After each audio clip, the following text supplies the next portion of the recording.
Assalamualaikum warahmatullahi wabarakatuh. Masya Allah, Alhamdulillah. Kita ketemu lagi setelah berapa lama nggak ketemu Kak? Sebulan. Tapi kayaknya rasanya lama nggak sih? Gara-gara udah habis lebaran dan sekarang adalah waktunya kita belajar lagi sambil halal bihalal bareng sama teman-teman kajian milenial. Teman-teman, hari ini temanya adalah surat cinta. 1 tambah 2 sama dengan 0. Kira-kira ada yang tahu maksudnya apa? Enggak, aku juga nggak tahu. Tapi kalau aku boleh menebak-nebak tentang surat cinta Allah, kira-kira Allah itu menulis surat cinta juga nggak ya buat kita? Benar, ada yang ngomong menulis. Atau kita nulis surat cinta juga nggak sih buat Allah?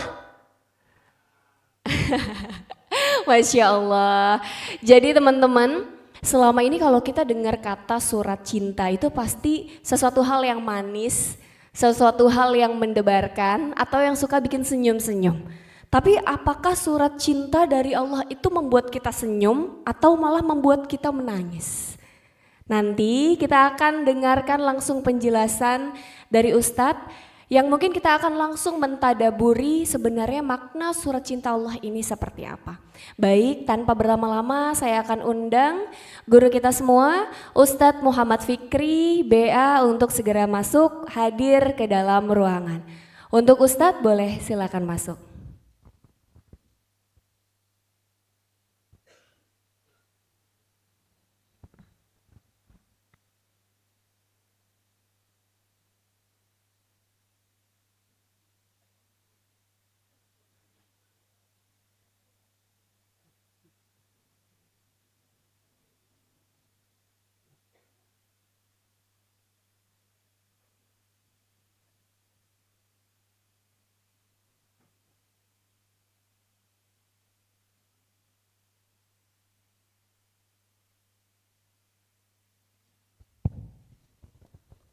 Bismillahirrahmanirrahim. Assalamualaikum warahmatullahi wabarakatuh.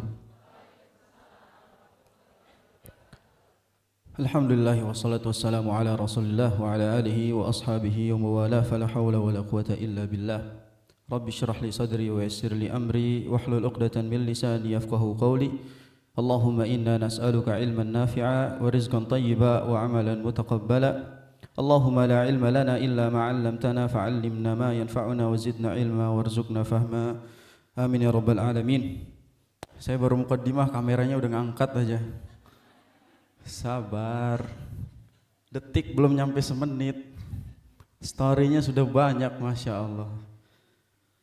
Baik, alhamdulillah. Gimana kabarnya teman-teman semua?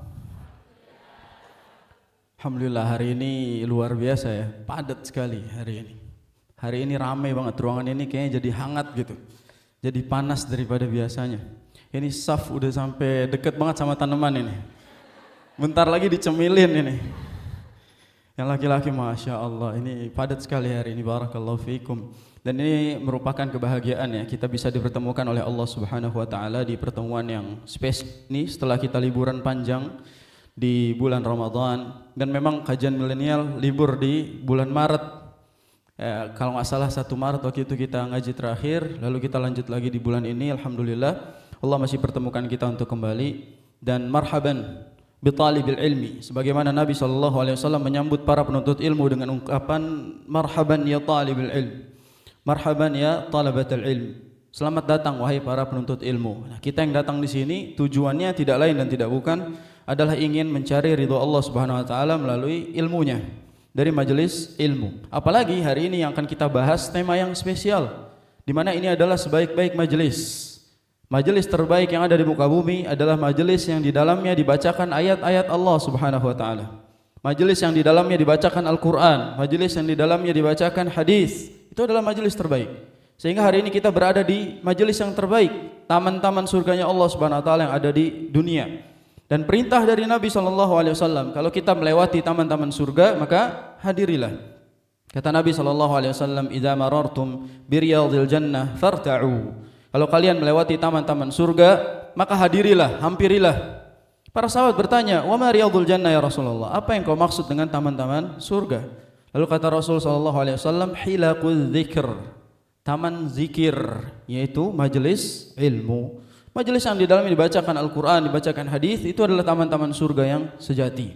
Dan duduk di taman-taman surga itu adalah love language Allah Subhanahu wa taala kepada hambanya. Dan itu adalah manifestasi rasa cinta Allah untuk hambanya. Allah inginkan kebaikan untuk hambanya, makanya Allah bawa mereka ke majelis yang terbaik, yaitu majelis ilmu. Kata Nabi SAW, man yuridillahu bihi khairan yufaqihu fid din. Barang siapa yang Allah inginkan kebaikan, maka Allah akan faqihkan dia dalam ilmu agama. Dan makna faqihkan maksudnya apa? Allah mudahkan kita jalan ke majelis ilmu, Allah mudahkan kita belajar, dan Allah mudahkan kita mengamalkan ilmu yang kita pelajari. Itu diantara kebaikan. Dan barusan saya baru muqaddimah. Jadi mudah-mudahan muqaddimah ini bisa membuat kita sadar bahwasanya duduknya kita di majelis ilmu tujuannya adalah ilmu itu sendiri. Kita mencari ridha Allah Subhanahu wa taala, bukan yang lainnya. Semoga Allah terima niat baik kita semua. Dan semoga yang hadir Allah ampuni dosa-dosanya. Allah lancarkan urusannya. Allah nikahkan yang masih jomblo. Kencang.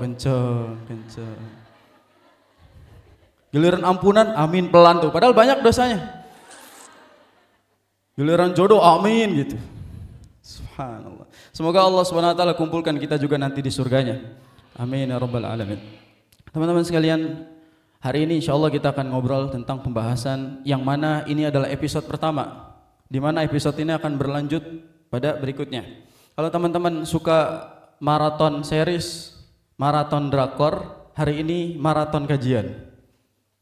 Karena series kita akan bermulai dari episode 1 hari ini dan akan berlanjut sampai berikutnya insyaallah taala untuk Surah Cinta series. Jadi per hari ini kajian milenial punya episode series yang bernama Surah Cinta. Dan hari ini episode pertama, maka insyaallah taala akan berlanjut buat teman-teman yang hadir hari ini, insyaallah akan hadir lagi di berikutnya. Insyaallah berikutnya sampai salah satu kita dipanggil oleh Allah Subhanahu wa taala. Siapa yang mau duluan? Siapa yang mau duluan? Saya duluan apa teman-teman duluan? Ustadz katanya kurang ajar banget itu. Ustadz duluan katanya. Kalau saya yang duluan nggak ada yang ngisi. Kalau teman-teman yang duluan nggak apa-apa, ada yang ngisi itu. Baik. Jadi insyaallah taala ini akan berlanjut ya. Ini spill dari awal kita katakan bahwasanya insyaallah akan lanjut pada berikutnya. Jadi ngajinya harus lanjut. Ada kelanjutannya sehingga kita tahu bahwasanya episode ini akan terus berlanjut dan memberikan pelajaran buat kita. Nah, teman-teman sekalian, tadi sempat kami Ali bertanya-tanya, apakah Allah Subhanahu wa taala itu memberikan surat cintanya kepada hambanya? Apakah Allah Subhanahu wa taala memberikan surat cinta kepada hambanya? Teman-teman pernah dapat surat cinta? Jomblo ngenes memang. Belum pernah dapat surat cinta? Yang mana yang ngomong pernah tadi? Pernah baca surat cinta meskipun punya orang? Temennya yang lagi chatan sama pasangannya, kita ngintip-ngintip gitu ya. Gimana perasaan orang yang sedang jatuh cinta lalu membaca surat cinta itu sendiri? Kalau teman-teman lagi suka sama orang, ada crushnya nih, tiba-tiba si crush ini ngechat kita, baru bilang P udah terbang tuh. Ini crushnya emang kafir dia nih, bilangnya P bukan assalamualaikum tuh. P gitu kan, wah langsung, ini crush aku ngechat. Dia antusias. Lihat orang ketika menyambut surat cinta dia sangat antusias, dia semangat.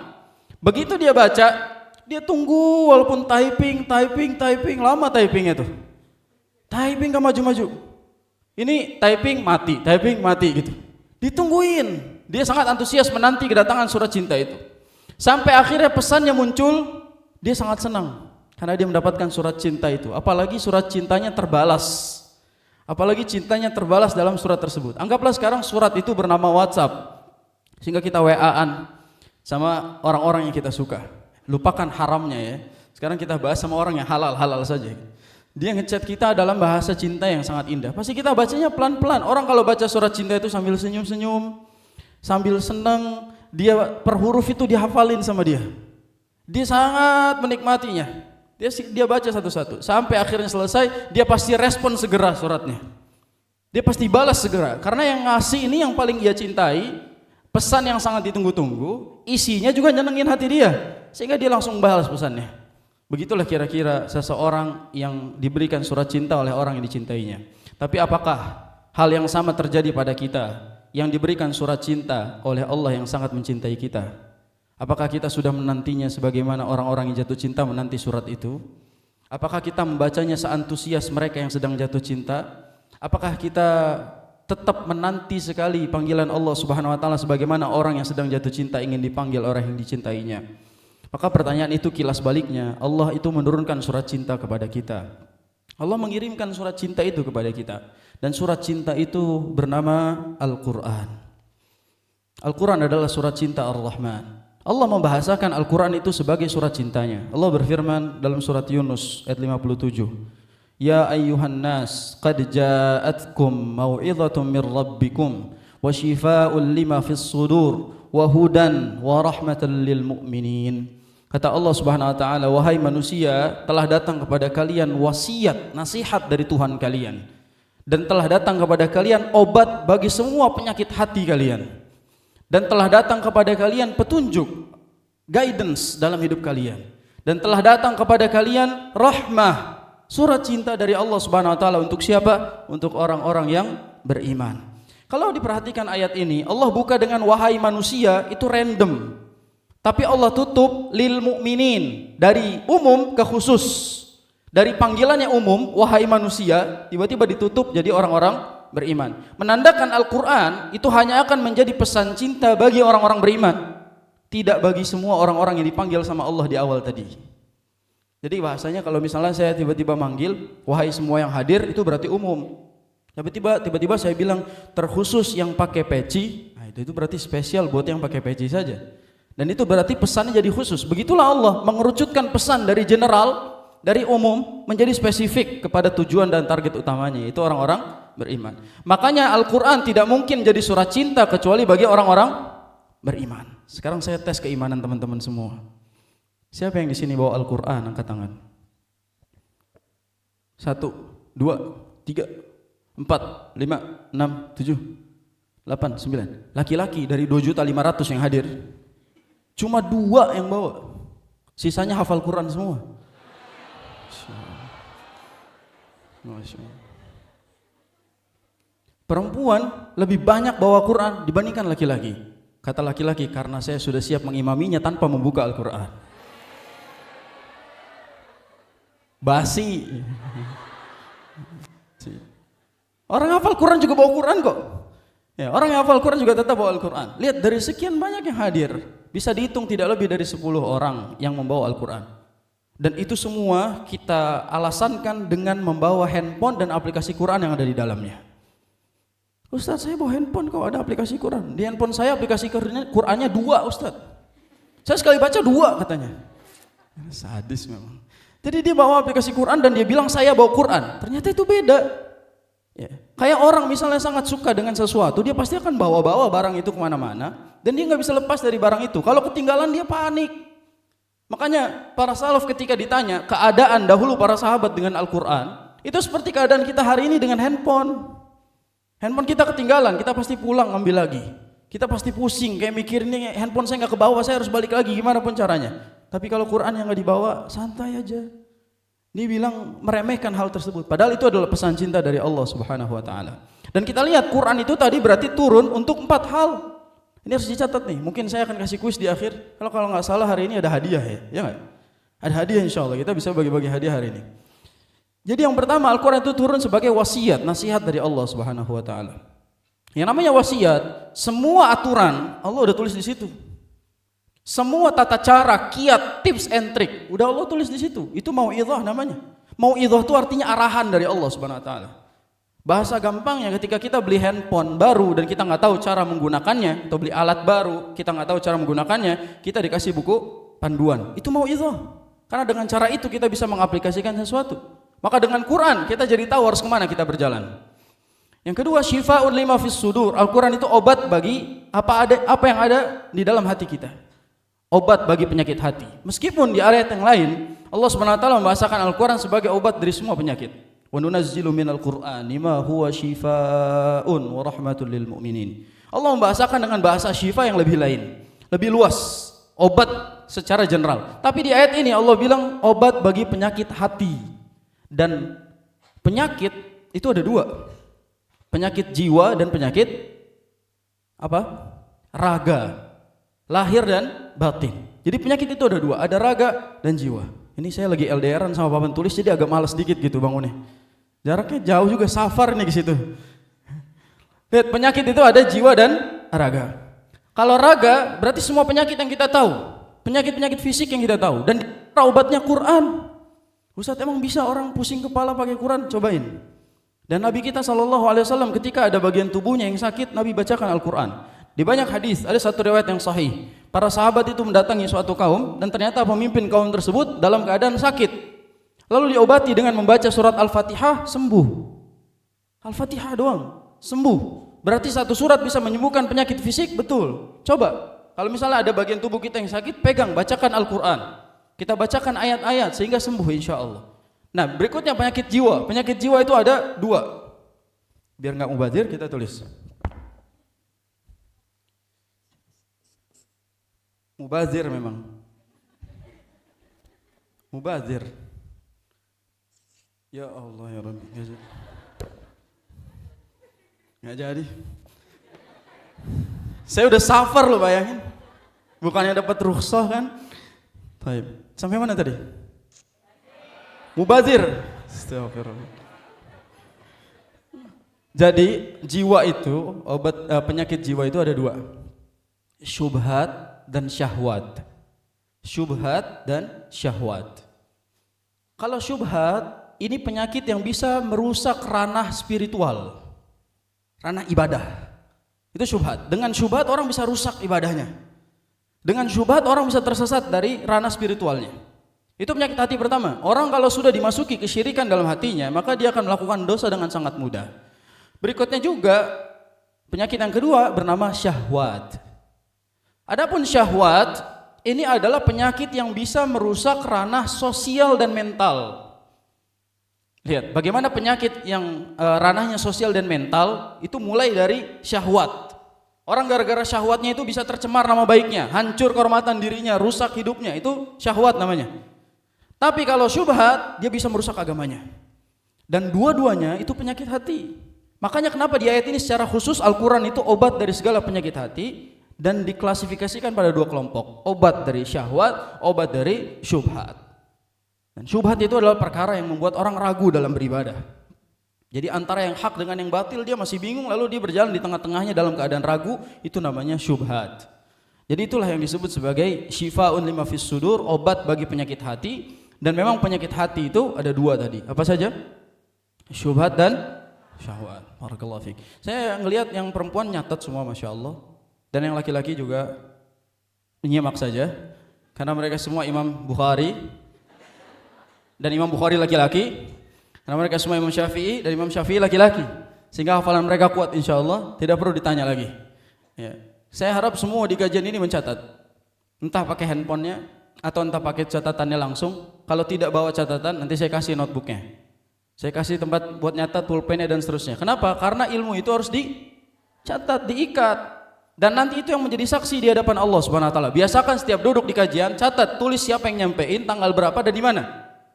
Nanti ketika di hadapan Allah Subhanahu wa taala, kita disidang, ditanya oleh Allah, "Kamu beneran pernah ngaji? Pernah di mana?" Di kajian milenial, siapa yang ngomong? Muhammad Fikri. Tanggal berapa? Apa temanya? Ditanya, kita bisa jawab.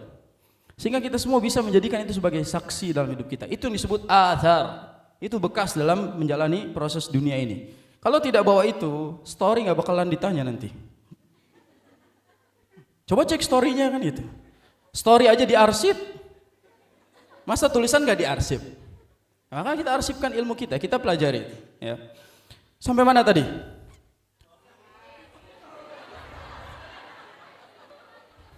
Yang ngomong keluar, pintu dibuka mas.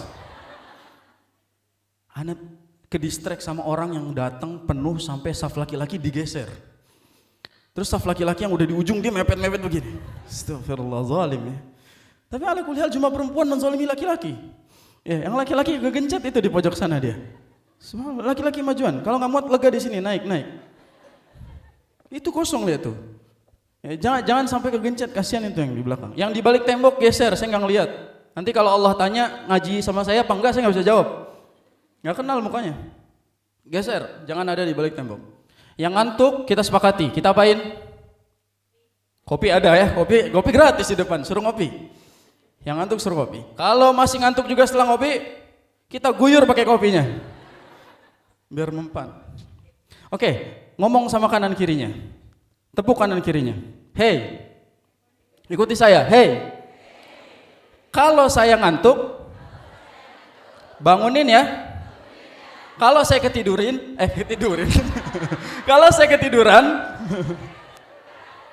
siram ya. Oke, sepakat ya? Oke. Cukup.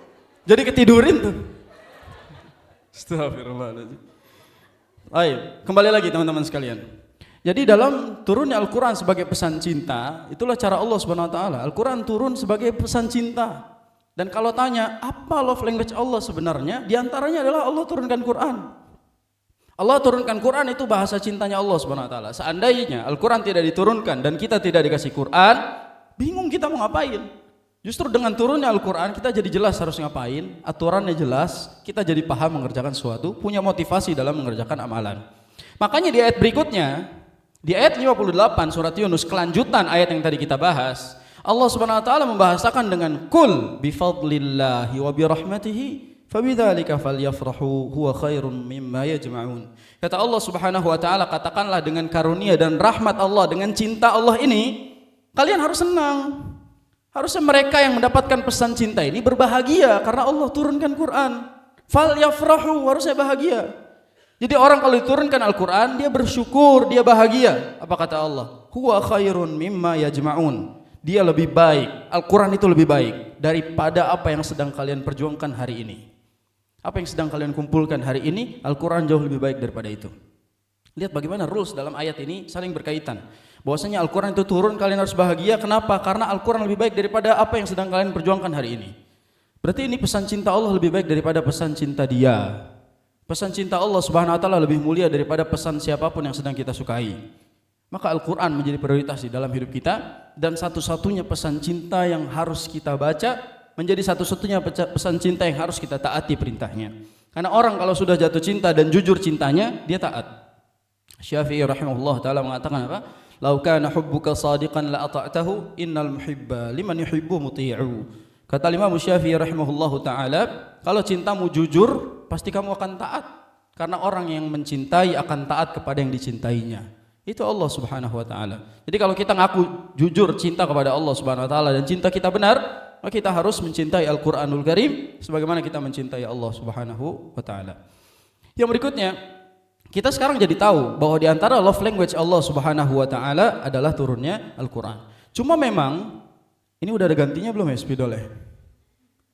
OTW. Macet gak? Baik. Jadi love language Allah Subhanahu wa taala di antaranya adalah turunnya Al-Qur'an.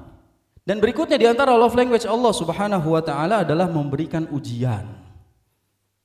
Jadi di antara cara Allah Subhanahu wa taala mewujudkan cintanya dengan menguji hambanya. Lain dengan manusia. Bagaimana manusia itu kalau mencintai berusaha memberikan apapun yang dia inginkan. Sedangkan Allah kalau lagi mencintai hambanya, Allah uji terus dia.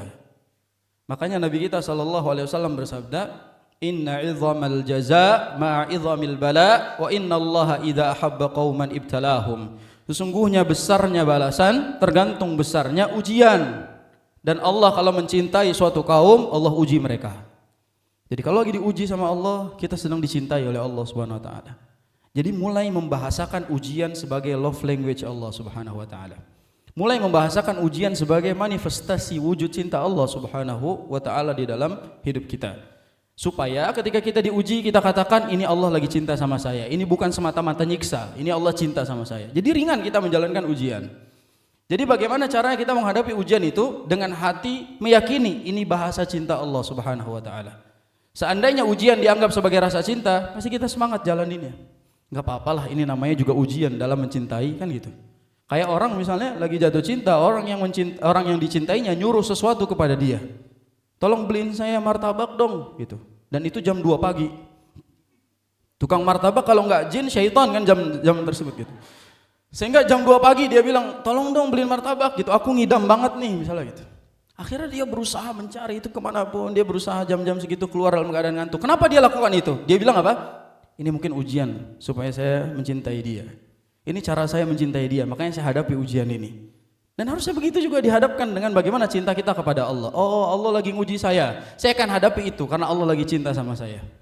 Jadi orang yang mencintai Allah, dia menikmati ujian, karena ujian itu bahasa cintanya Allah. Dan ujian Allah melalui beberapa tahap.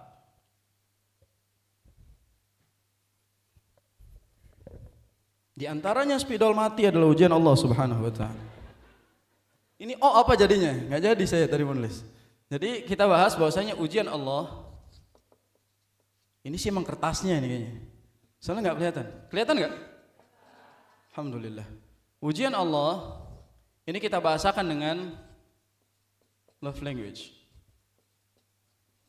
Bagaimana cara Allah SWT mencintai suatu hamba, seorang hamba, dia akan mengujinya. Dan ujian itu akan lewat dengan beberapa tahapan. Lihat.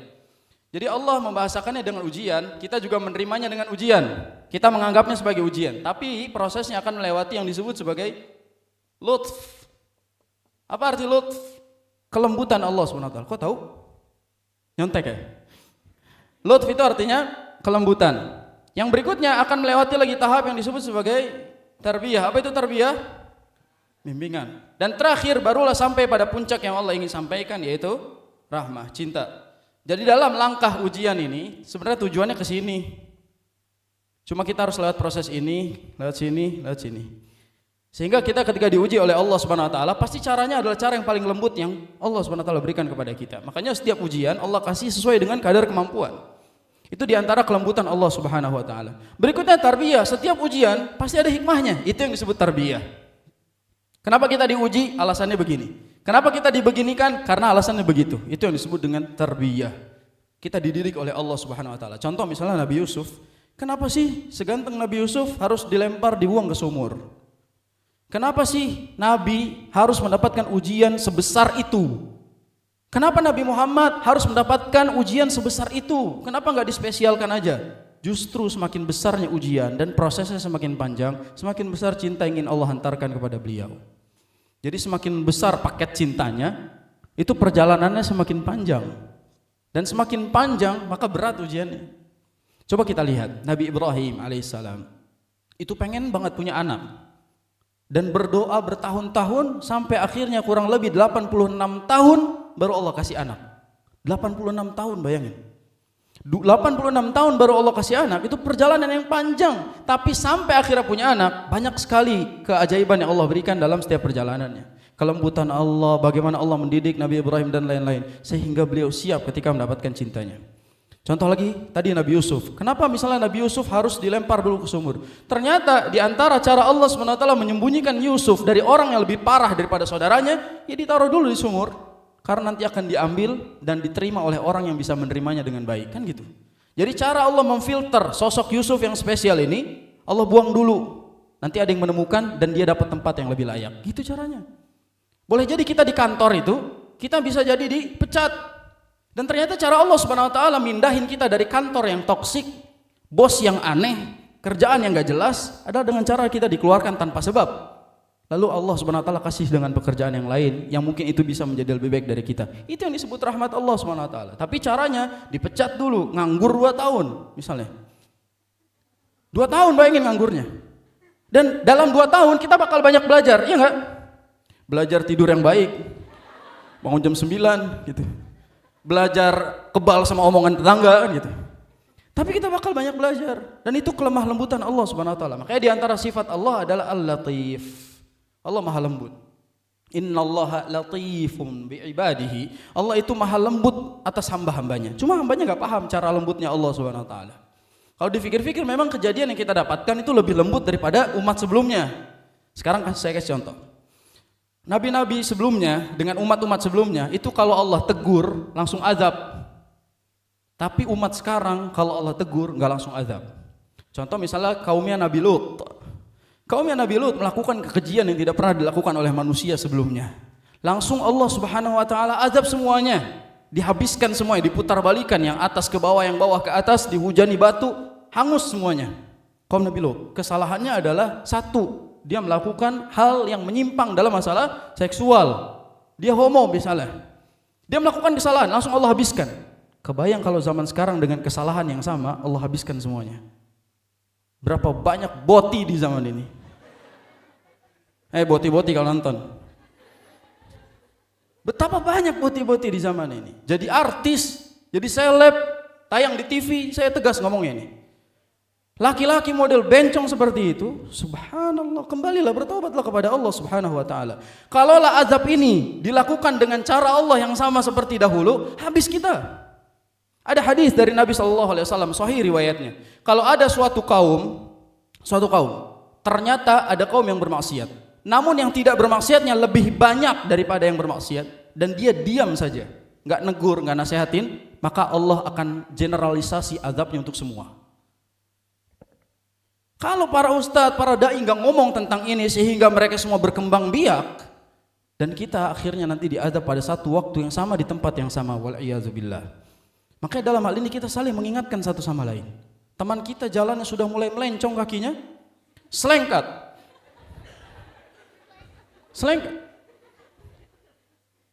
Teman kita cewek sudah mulai kelaki-lakian kelakuannya, tarik rambutnya, biar dia sadar.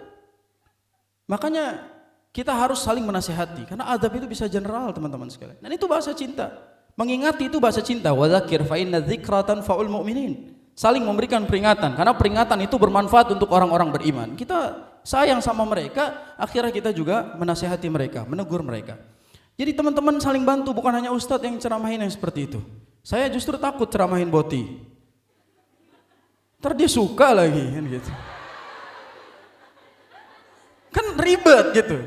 Niat kita ceramahin kok dia jadi renungan hati gitu loh. Dia pakai hati baper gitu. Wal'iyadzubillah. Kan ngeri. Pun begitu saat itu Nabi Lut juga melakukan hal yang sama, diberikan penawaran begini-begini, dia tetap gak mau kan gitu. Ini penyakit yang memang harus benar-benar ditindaklanjuti, jangan dikembangbiakan. Itu di antara satu contoh aja gitu. Banyak contoh lain lah gitu. Jadi di antara kelembutan Allah untuk umat Nabi Muhammad tidak langsung azabnya gitu. Panjang perjalanan. Baik, berikutnya adalah kita tahu bahwa ini bahasa cinta Allah SWT. Sekarang apa kaitannya sama judul kita? Di mana judul kita kayak orang gak sekolah ini. 1 ditambah 2 sama dengan sekolah makanya gitu. 1 tambah 2 sama dengan 0. Kenapa bisa begitu gitu? Apa kaitannya sama judul kita hari ini dan apa alasannya surat cinta yang akan kita bahas ini? 1 tambah 2 sama dengan 0 itu matematika Allah Subhanahu wa taala. Maka jangan samakan matematika kita dengan matematika Allah Subhanahu wa taala.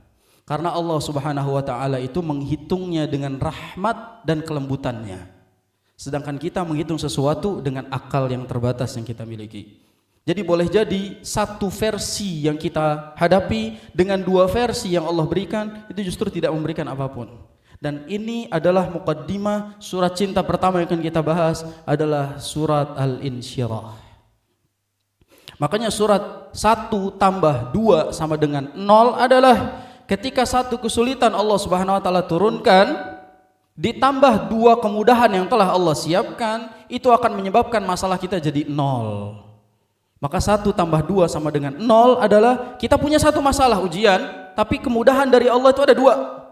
Sehingga tenang, masalah kita akan segera selesai karena jaminannya rumus ini. Maka terapkan rumus ini, dan ini ada kaidah yang disepakati oleh para ulama yang dinisbatkan kepada tafsirnya Ibnu Abbas, yang mana beliau mengatakan lan yaghliba usrun yusrain.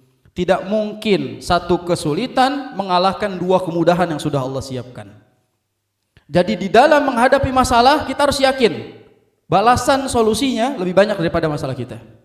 Seandainya satu kesulitan Allah kasih buat kita, kemudahannya 2, maka nggak mungkin 1 lawan 2 itu bisa menyebabkan si kesulitan ini kalah dengan 2 kemudahan yang sudah Allah siapkan. Maka masalah kita akan 0 ketika kita yakini ini. Itu yang akan menjadi pembahasan kita. Sampai sekarang kita sudah tahu apa maksud 1 tambah 2 sama dengan 0. Yaitu satu kesulitan kalau ditemukan ditambahkan dengan 2 kemudahan, maka masalah kita jadi 0. Lan yaghlibu usrun yusrain. Tidak akan ketemu yang namanya satu kesulitan lawan 2 kemudahan tiba-tiba menang, itu nggak mungkin.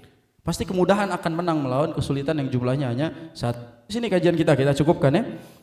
Karena itu saja sebenarnya pembahasan kita intinya. Maka hari ini kita akan masuk pada tadabbur surat Al-Insyirah. Al-Insyirah itu kalau dalam catatan tartib mushaf Al-Qur'an itu surat yang ke berapa? Kalau di dalam Al-Qur'an Al-Insyirah itu surat ke berapa? 94. Tapi kalau dalam urutan turunnya berdasarkan kapan turunnya itu ada di urutan ke-12.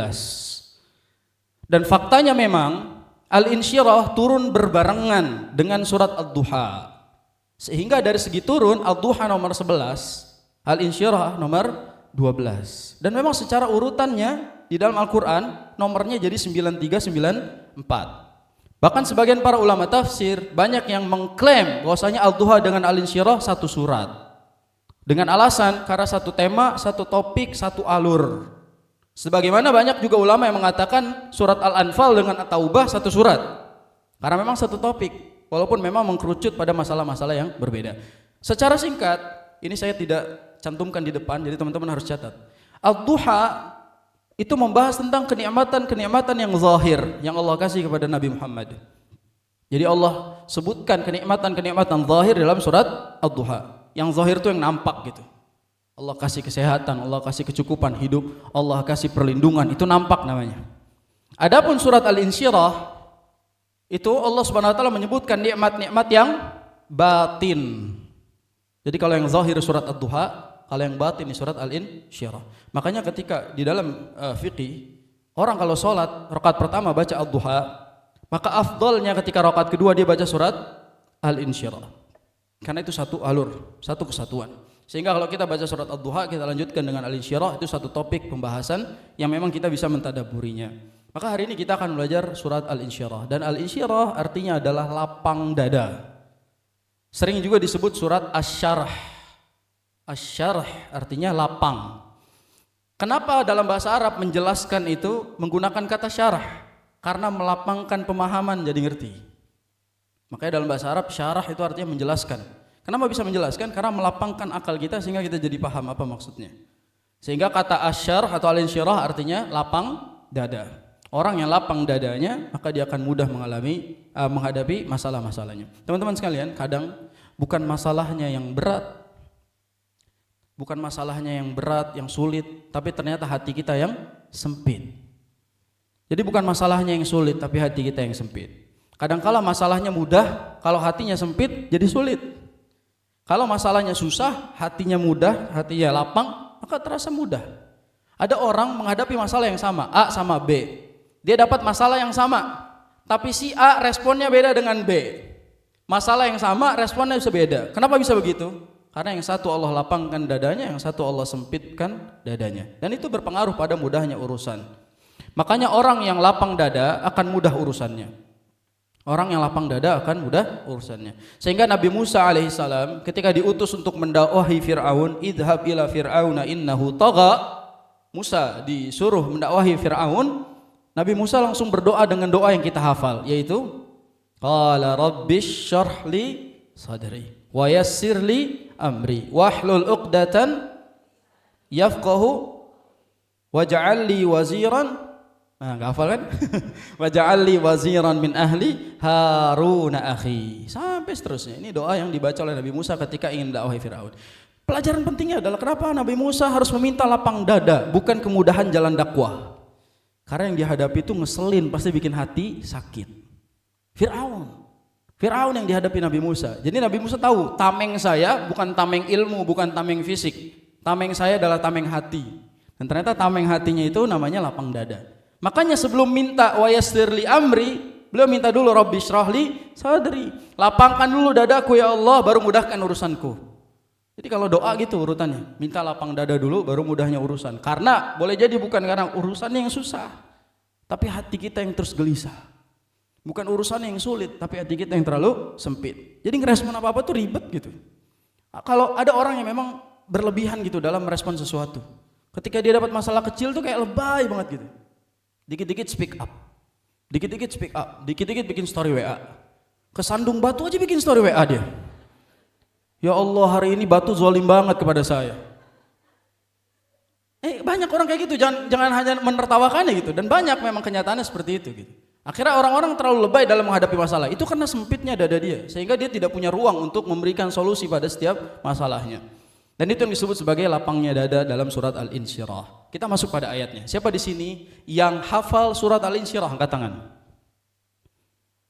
Hafal surat Al-Insyirah. Alam nashrah laka sadrak. Angkat tangan. Oke, berarti sisanya Iqra 2. Hah? Yang laki-laki angkat tangan yang hafal surat Al-Insyirah. Yang tinggi, jangan malu-malu. Yang gak hafal pura-pura hafal boleh juga. Oke.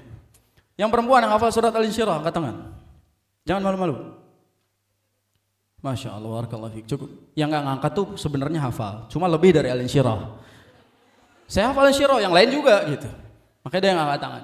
Al-Insyirah surat yang terkenal. Orang-orang sering baca, favorit para imam. Sehingga imam-imam juga membaca surat ini. Cuma memang surat Al-Insyirah ini musuh bagi orang-orang yang baru belajar tahsin. Ketika dia baru belajar tahsin, ini musuhnya. Baru ayat pertama sudah ketemu sya, sudah ketemu sa. Alam nashrah laka. Nah, kan pusing dia bilang. Saya baru mulai gitu. Sudah dikasih surat Al-Insyirah. Memang mudah, orang banyak baca surat tersebut. Tapi memang dalam segi lafaz, ya, surat Al-Insyirah ini memiliki lafaz yang lebih berat daripada surat yang lain. Sehingga huruf sya dan lain-lainnya bilang lagi kajian gitu. Baik, jadi alam nashrah laka sadraka wa wada'na sampai terakhir itu surat Al-Insyirah. Coba deh kita baca bareng-bareng gimana? Kita baca bareng-bareng, tapi jangan lihat Quran, katanya hafal tadi. Tadi bilangnya enggak bawa Quran, sekarang buka. Jangan ada yang buka. Kita baca surat Al-Insyirah, oke? Baca dari auzubillah karena kanan kiri kita syaitan.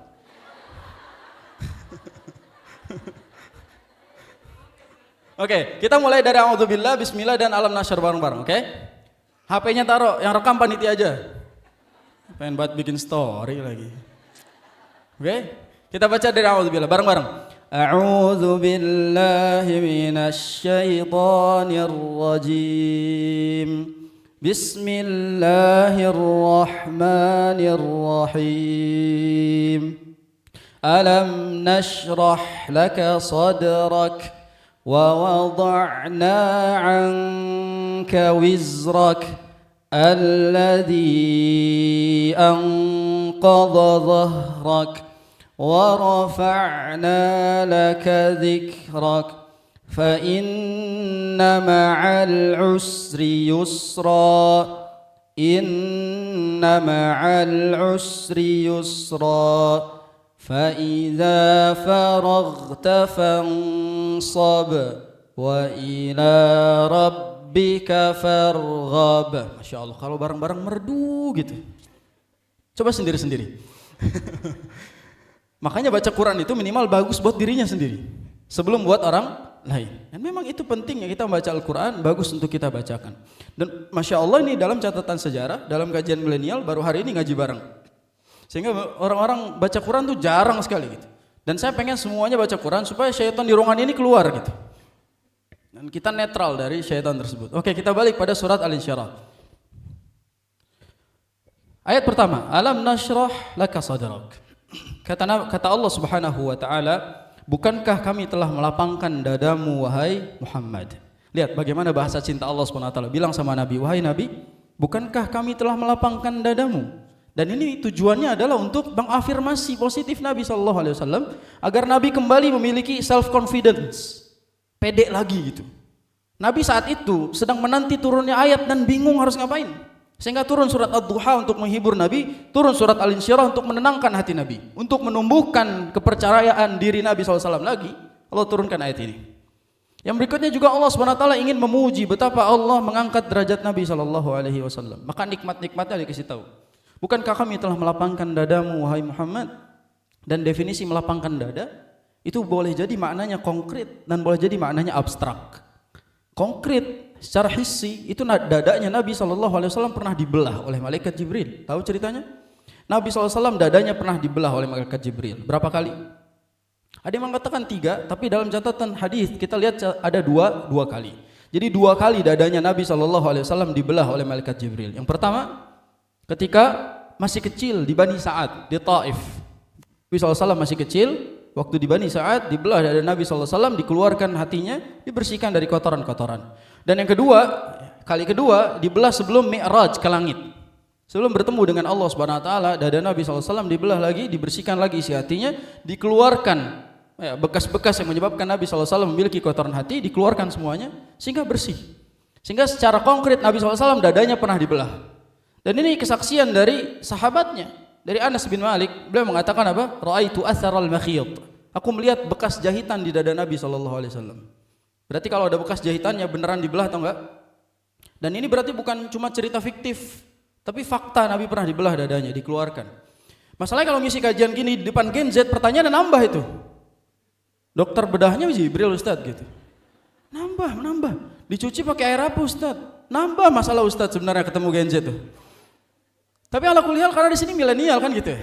Ya, walaupun Gen Z menipu dirinya masuk ke kajian milenial kan gitu. Tapi ala kulli hal berarti secara konkret Nabi pernah dibelah dadanya. Berapa kali tadi? Jadi makna alam nasroh telah kami lapangkan dadanya itu secara fisik memang pernah Nabi dibelah dadanya, dibersihkan dari kotoran-kotoran. Yang kedua secara maknawi, secara abstrak. Secara abstrak maksudnya adalah Allah Subhanahu wa taala berikan lapang dada di dalam hati Nabi berupa kesabaran, ketulusan, keikhlasan. Nabi punya level sabar yang tertinggi. Nabi punya level ikhlas yang paling tinggi. Nabi manusia paling tulus. Sehingga dengan lapangnya dada Nabi SAW mudah menghadapi masalah. Dengan lapangnya dada Nabi SAW, maka ketika menghadapi semua ujian yang Allah kasih mudah bagi Nabi. Karena memang Allah lapangkan. Betapa sabarnya Nabi kita SAW. Karena memang kalau tidak diberikan kesabaran susah buat menghadapi umatnya. Seandainya Nabi SAW tidak diberikan kesabaran, mungkin banyak sekali riwayat kita lihat Nabi memerangi banyak orang. Ternyata Nabi kita memang Nabi yang paling sabar, berakhlak paling mulia, itu karena lapangnya dada yang Allah berikan kepada beliau.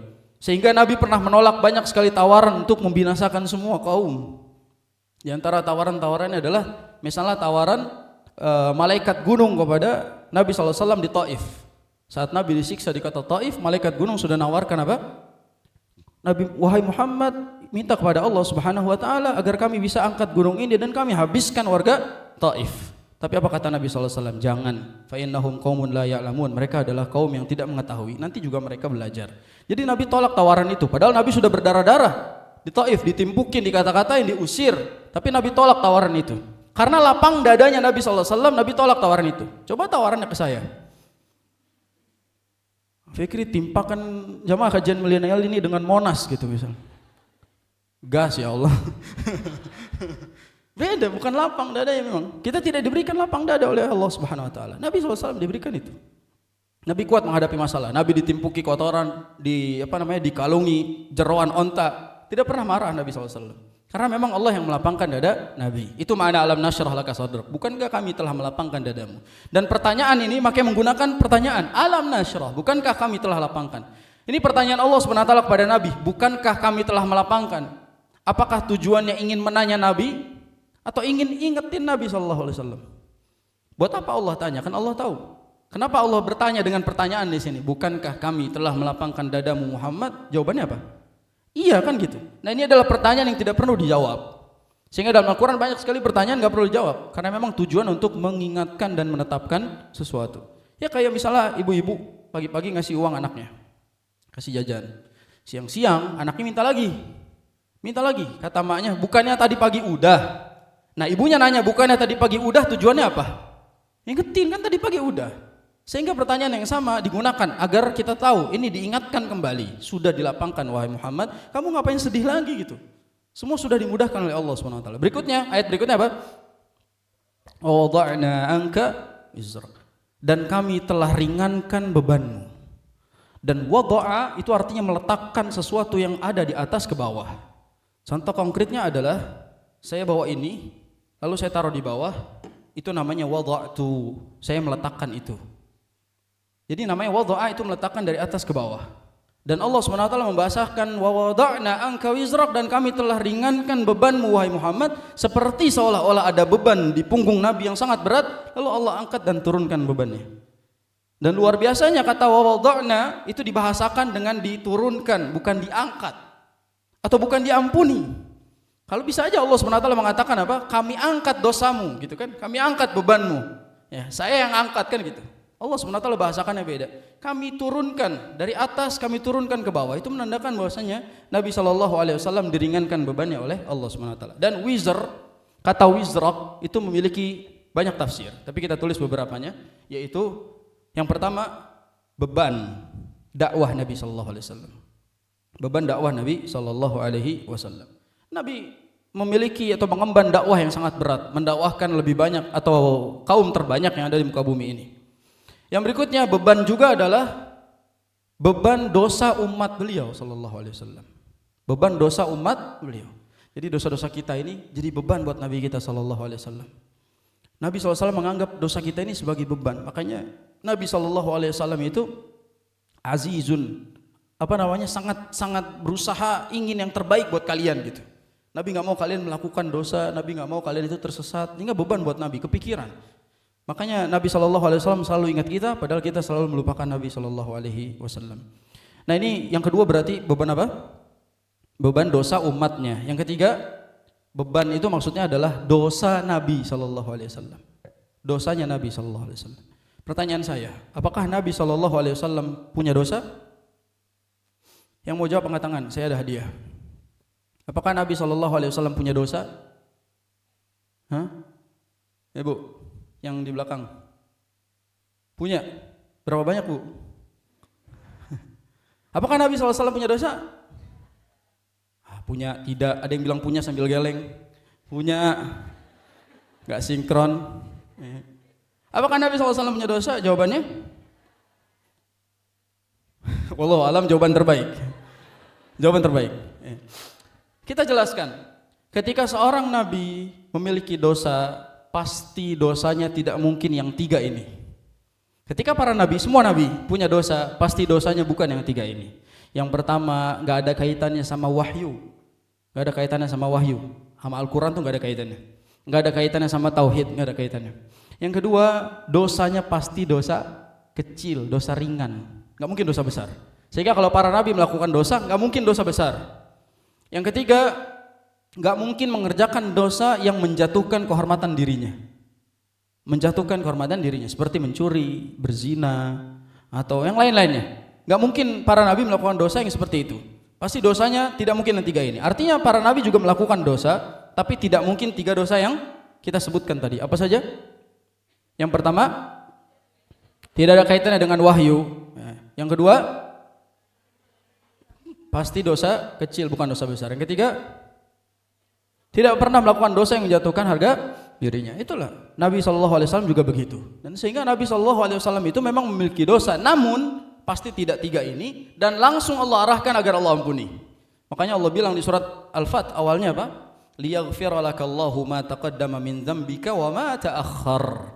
Agar dosamu itu diampuni yang telah lalu dan yang akan datang. Berarti punya dosa, tapi langsung Allah ampuni dan langsung Allah arahkan. Semua dosa yang dilakukan oleh para nabi langsung ditegur oleh Allah dan mereka langsung taubat, langsung diampuni. Gitu prosesnya. Jadi berdosa, ditegur, taubat, selesai dosanya. Nabi kita SAW juga gitu, pernah bermuka masam kepada seseorang, langsung Allah tegur apa? Abasa wa tawalla. Allah tegur, Muhammad telah bermuka masam dan telah berpaling. Teman-teman tahu ya, Nabi SAW itu bermuka masam kepada siapa? Kepada seseorang yang buta. Yang buta. Pertanyaan saya, secara logika, Nabi SAW bermuka masam pun apakah orang ini tahu? Kan enggak. Tapi kenapa kok Allah menegur, gak boleh bermuka masam kepada orang yang buta sekalipun? Itu tandanya kita bermuka ceria, baik itu karena Allah Subhanahu wa taala, bukan karena orang itu melihat kita atau tidak. Berarti bermuka masam kepada orang buta juga salah. Dan itu bahasa Allah Subhanahu wa taala. Nabi Musa fawakazahu faqadha alaihi. Allah Subhanahu wa taala sebutkan Nabi Musa itu ketika membela kaumnya, dipukul lawannya itu tiba-tiba langsung mati. Nabi Musa itu sekali mukul langsung KO orangnya. Dan Nabi Musa tidak ada keinginan buat membunuh orang itu. Cuma memang karena kekuatannya melampaui batas, sekali pukul langsung mati. Nabi Musa tahu itu dosa, ngebunuh orang kan gitu.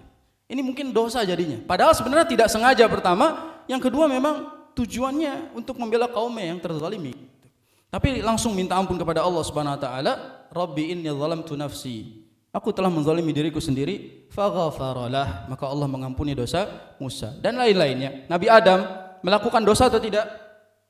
Dosa pertama yang dilakukannya adalah memakan buah yang dilarang oleh Allah Subhanahu wa taala. Buah yang dilarang oleh Allah Subhanahu wa taala dimakan, lalu diusir, dikeluarkan dari surga sebab dosanya. Tapi apa yang beliau katakan langsung? Rabbana zalamna anfusana wa illam taghfir lana wa tarhamna lanakunanna minal khasirin. Langsung mohon ampun dan Allah ampuni langsung. Berarti semua para nabi melakukan dosa, tapi langsung Allah tegur dan langsung diampuni. Sehingga betul memang wa wada'na anka wizrak, dan kami ampuni dosamu. Makna ayat itu gitu. Allazi anqadha dhahrak. yang telah memberatkan punggungmu. Jadi dosa itu beban sebenarnya.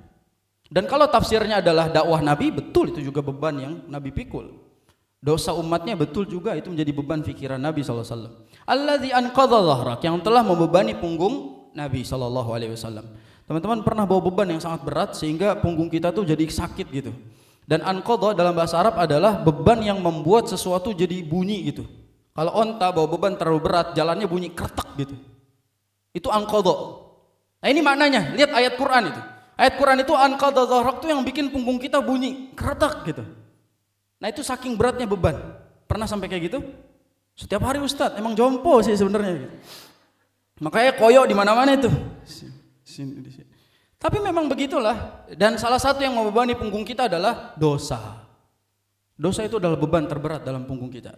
Sehingga wajar kita berat melakukan ibadah karena itulah berat yang membuat kita susah dalam beribadah. Gimana kita bisa sholat panjang kalau kita ngangkat berat 80 kilo gitu? Gimana kita bisa tilawah kalau mata kita itu ditimpa berat beban yang sangat berat di matanya? Begitu juga mata kita, kenapa berat terbuka ketika subuh? Karena didudukin sama berat yang sangat berat. Sehingga kita itu tidak mungkin bisa melaksanakan ibadah kepada Allah SWT. Maka caranya apa? Minta ampun kepada Allah, maka ringanlah beban masalah hidup kita. Makanya sekarang yang mungkin pulang-pulang badannya sakit-sakit gitu.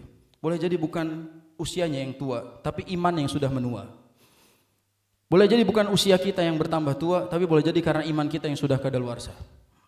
Dan itu cara Allah Subhanahu wa taala menegur kita. Kalau udah mulai jompo, istighfar. Jomblo jompo.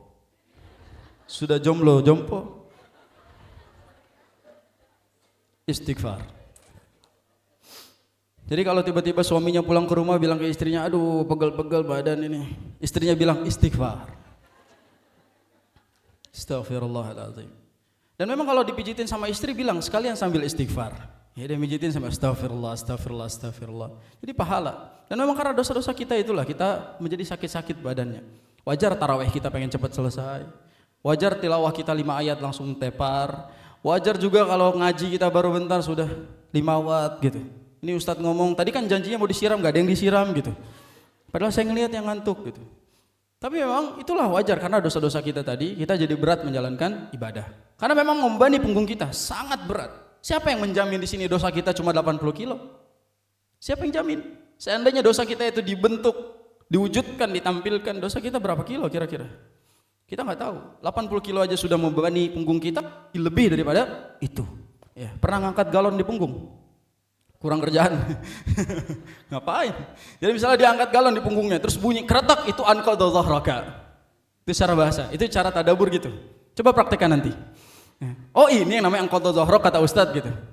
Jadi kita tahu beban itu sampai bunyi, itu disebut anqadha dhahrak. Jadi dosa itu adalah beban terparah dalam hidup kita. Sampai Ibnu Abbas mengatakan apa? Innalis sayyiati sawadan fil wajhi wa zulmatan fil qalbi wa wahnan fil badani wa nuqsan fil rizqi wa bughdatan fi qulubil khalqi. Kata Abdullah bin Abbas, sesungguhnya dosa itu menggelapkan wajah, menghitamkan hati, melemahkan badan, mengurangi rezeki dan mendatangkan kebencian di hati orang lain. Lihat dosa. Yang pertama menggelapkan wajah, menggelapkan hati, mengurangi rezeki, melemahkan badan. Orang lemah badannya kalau dosanya banyak. Jadi teman kita yang mageran disuruh ngaji itu sebenarnya karena dosa-dosanya juga itu. Karena memang berat sekali badan untuk diajak untuk beribadah kepada Allah. Terakhir adalah dia akan dibenci oleh banyak orang. Orang tuh kalau banyak dosanya, orang juga tahu auranya ini negatif. Auranya aura-auran gitu. Kita tahu kelihatan, ini orang pasti nggak jelas gitu. Makanya dalam masalah seperti ini dosa sangat mempengaruhi semuanya. Capek-capek skincare, berharap glow up, ternyata dosa kita yang grow up. Ya. Jadi berharap wajah glow up padahal dosa kita yang terus grow up ini mustahil. Kita harus minta ampun kepada Allah Subhanahu wa taala. Jadi jangan capek-capek skincare lah, banyak istighfar aja. Makanya benar orang bilang skincare-nya apa kakak-kakak gitu kan? Air wudu. Mungkin wudunya 2 jam. Lama banget, saya wudu setiap hari gitu-gitu aja mukanya gitu. Maka dalam masalah seperti ini memang dosa-dosa kita yang menggelapkan wajah kita. Jadi kadang memang skincare itu nggak ada gunanya juga kalau dosa kita tidak dirawat dan dihilangkan dengan istighfar kita kepada Allah Subhanahu wa taala. Semoga Allah ampuni dosa-dosa kita. Setelah istighfar wajahnya pasti glowing. Sekarang emang nggak kelihatan. Sekarang mungkin kita susah itu karena banyaknya dosa-dosa kita. Tapi minta ampun kepada Allah, maka Allah akan berikan aura keimanan dalam diri kita. Nah, yang berikutnya adalah ayat berikutnya apa? Waktu saya pendek soalnya. Ayat berikutnya apa? Wa rafa'na laka dzikrak, dan telah kami tinggikan penyebutanmu. Kami angkat namamu wahai Muhammad. Dan cara Allah SWT mengangkat nama Nabi SAW itu dengan 3 hal. Cara Allah SWT mengangkat penyebutan Nabi dengan 3 hal. Yang pertama disebutkan dalam syahadat. Ya, disebutkan dalam syahadat. Jadi kalau orang mau syahadat, mau login ke dalam Islam, dia hanya mengucapkan asyhadu alla ilaha illallah, enggak cukup sampai dia mengatakan wa asyhadu anna Muhammadan Rasulullah. Coba di sini semua syahadat. Wa asyhadu.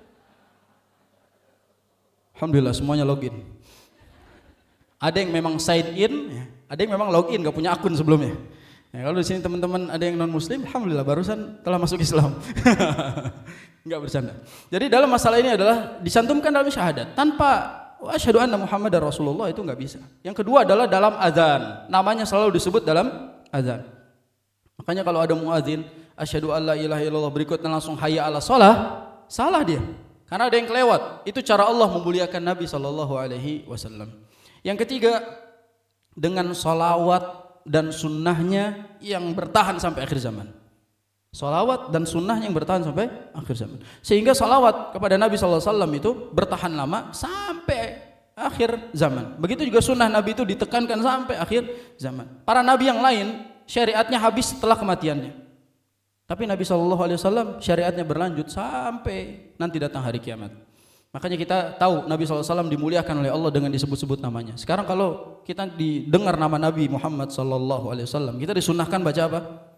Salawat Nabi Muhammad SAW. Tapi ini cara Allah Subhanahu Wa Taala agar kita selalu menyebut nama Nabinya SAW. Itu 3 cara Allah mengangkat nama Nabi. Berikutnya ayatnya apa? Fa inna ma'al usri yusra, inna ma'al usri yusra. Inilah syahid kajian kita hari ini. Inilah pembahasan kajian kita hari ini. 1 tambah 2 sama dengan 0 adalah di ayat ini.